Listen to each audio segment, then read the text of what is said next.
2019 was a pivotal year for banks and fintechs alike. The number of fintechs, the quality of fintechs, the breadth of fintechs has increased substantially. And the number of banks who embrace their fintech strategy has also increased. From the beginning of the year, we monitored and worked with about 12 fintech-friendly banks. By year-end, this number more than doubled. The same goes for fintechs. The fintechs are now embracing their strategies with banks. They're no longer seeing them as a threat or as a competition. They work together. The role of banks as deposit institutions is likely to remain the same in the future. However, the role of bank as gateway to financial services is likely to change. Right now, majority of consumers of financial services do not even care about going to a branch or opening a bank account in a branch.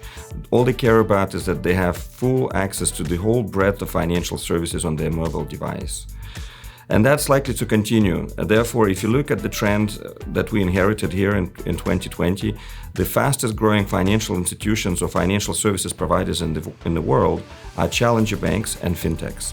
If banks were to compete with challenger banks on their core capabilities, first they need to re-look again at their core banking systems.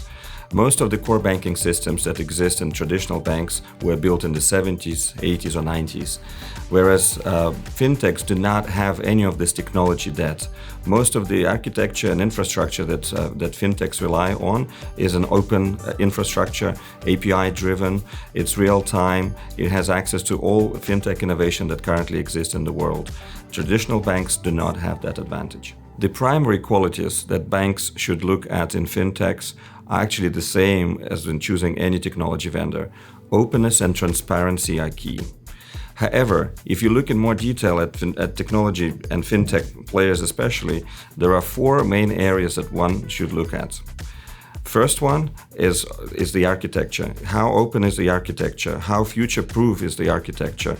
Is it able to use this technology stack in the future with new best-of-breed innovators?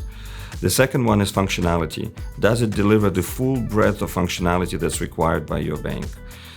3, regulation. How closely is it related to the regulation? Does it cut any corners? Is it there to keep you safe?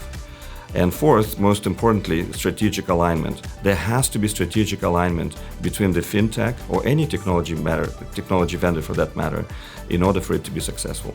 In order to future-proof your bank, identify best-of-breed innovators and bring them in-house.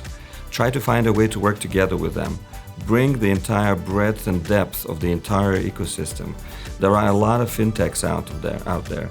A lot of those fintechs are very good at what they do, which is a sliver of the value chain.